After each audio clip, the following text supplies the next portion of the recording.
Hi friends, Shanmuga Bharani சீரியலேருந்து சூப்பரான ஒரு promo வந்திருக்கு. நம்ம அதை பற்றி தான் இந்த வீடியோக்குள்ளே பார்க்க போகிறோம். வாங்க நம்ம வீடியோக்குள்ளே போகலாம்.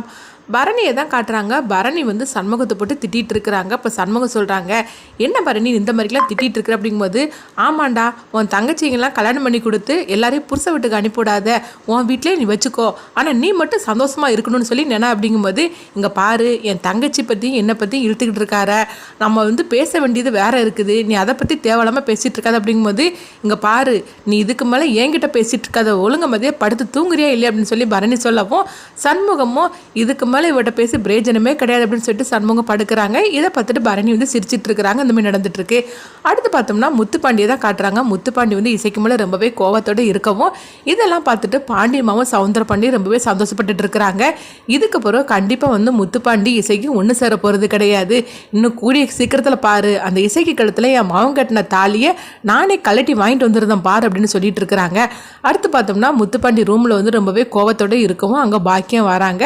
அப்போ முத்துப்பாண்டிகிட்ட சொல்கிறாங்க, அங்கே பாரு நீ என்ன இருந்தாலும் சரிதான், கொஞ்சம் பொறுமையாக போ அப்படிங்கும்போது, என்னம்மா பேசிகிட்டு இருக்கிறீங்க, அவளை நான் எவ்வளோ தூரம் கூப்பிட்டேன் தெரியுமா, ஆனால் தான் அண்ணனோட தான் இருப்பேன்னு சொல்லிட்டா, இதுக்கு பிறகு அவள் எனக்கு தேவை கிடையாது, நான் சொன்ன மாதிரிக்கு அவள் கழுத்தில் கிடக்கிற தாலியை நாளைக்கு விடிஞ்சதுக்கு அப்புறமா நீங்கள் கலட்டி வாங்கிட்டு வந்துடுங்க, அதுக்கு பிறகு நான் யாரோ அவள் யாரோ அப்படின்னு சொல்லவும், இங்கே பாரு முத்துப்பாண்டி அப்படிலாம் நீ சொல்லிட்டு இருக்காத, சொல்ல பொண்ணாக்கி இசைக்கும் உன் மேலே கொல்ல பிரியம் பார்த்துக்கோ, அது உனக்கு கூட தெரியும்ல அப்படிங்கும்போது, பிரியத்தை வச்சு நான் என்னம்மா பண்ணுறதுக்கு அப்படின்னா, நான் கூப்பிடும் போது அவன் வந்திருக்கணும்ல அப்படிங்கும்போது, சரிதான்பா நீ சொல்கிறது கரெக்டு தான், ஆனால் வந்து என்ன பண்ணுறதுக்கு, சண்முகம் அவன் தங்கச்சி மேலே அளவு கடந்த பாசத்தை வச்சிருக்கிறாம்ல, அதையும் நம்ம புரிஞ்சுக்கிடணும்ல, அந்த பாசத்தை வச்சு தான் இசைக்கு அவன் கட்டி போட்டு வச்சிருக்கிறான், அதுக்கு மேலே நீ பாசத்தை காட்டி அவளை நீ இங்கேயே கூட்டிகிட்டு வந்துரு, அதுதான் இதுக்கு ஒரே வழி, இதுக்கு வந்து சண்டை சச்சரவுலாம் எதுவுமே தீர்வாக முடியாது, அவகிட்ட நீ எந்த அளவுக்கு பாசத்தை காட்டுறியோ கண்டிப்பாக அந்த அளவுக்கு அவன் உன்கிட்ட வருவா, இது கண்டிப்பாக நடக்கும், நான் சொல்கிறது கேளு முத்துப்பாண்டி,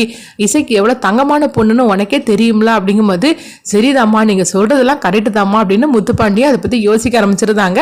அப்போ பாக்கி இதை பற்றி சந்தோஷப்பட்டு வராங்க. முத்துப்பாண்டி நம்ம சொன்னதை வந்து யோசிக்க ஆரம்பிச்சிட்டான், கண்டிப்பாக ஒரு நல்ல முடிவாக தான் எடுப்பா அப்படின்னு சொல்லிட்டு பாக்கியம் நினைக்கிறாங்க. அடுத்து பார்த்தோம்னா அங்கே முத்துப்பாண்டியை தான் காட்டுறாங்க. முத்துப்பாண்டி சாமி கும்பிட்டுட்டு இருக்கவும், அப்போ பாக்கியம் சிவபாலனும் அவங்களும் வந்து அங்கே கூட இருக்கிறாங்க. பாக்கியம் வந்து பூஜையெல்லாம் முடிச்சதுக்கப்புறமா முத்துப்பாண்டிக்கு வந்து விபூதியெல்லாம் பூசி விடுறாங்க. இதை பார்த்துட்டு வந்து சவுந்தரபாண்டியும் பாண்டியம்மாலும் கேட்குறாங்க, என்ன முத்துப்பாண்டி இன்னைக்கு என்ன விசேஷம் அப்படிங்கும்போது, இன்னைக்கு நல்ல விசேஷம் தான் அப்படிங்கிறாங்க. என்ன சொல்லு அப்படிங்குமோ, நான் வந்து இசைக்கு அழைச்சிட்டு வர போகிறேன் அப்படிங்கிறாங்க. இது கேட்டதுமே பாண்டியம்மாவுக்கும் சவுந்தரபாண்டிக்கும் தூக்கி வாரி போட்டுருச்சுது. என்னது இவன் நேற்றுக்கு தான் அந்த அளவுக்கு திட்டிகிட்டு இருந்தா, இன்னைக்கு என்னன்னா அவளை கூப்பிட போறேன்னு சொல்லிட்டு இருக்காங்க அப்படின்னு பார்த்துட்டு, என்ன முத்துப்பாண்டி உனக்கு பைத்தியம் ஏதாவது பிடிச்சு போச்சா என்ன, அவள் தான் நீ வேண்டாம் அண்ணன் தான் வேணும்னு சொல்லிட்டு அங்கே வீட்டோட உட்காந்துட்டு இருக்கிறா, அவளை போய் நீ கூட்டிகிட்டு வர போறியா அப்படிங்கும்போது, அப்போ முத்துப்பாண்டி சொல்கிறாங்க, ஆமாப்பா நேற்று வரைக்கும் நான் கோவத்தோட தான் இருந்தேன், ஆனால் அம்மா வந்து என்னை புரிய வச்சுட்டாங்க அப்படிங்கிறாங்க. இது கெட்டதுமே பாக்கியத்தை வந்து பார்த்து முறைச்சி பார்த்துட்டு இருக்கிறாங்க. எல்லாத்துக்காரனும் இவாதானா அப்படின்னு சொல்லிக்கிட்டு, அப்போ முத்துப்பாண்டி சொல்கிறாங்க, நான் என்ன இருந்தாலும் சரிதான், என் வாழ்க்கையை நான் காப்பாற்றிக்கிட வேண்டாமா, அது மட்டும் இல்லை இசைக்கு எனக்கு கிடைச்ச பொக்கிஷம்பா, அந்த பொக்கிஷத்தை வந்து நான் பாசத்தால் தான் கட்டி போட போகிறேன் அப்படிங்கிறாங்க.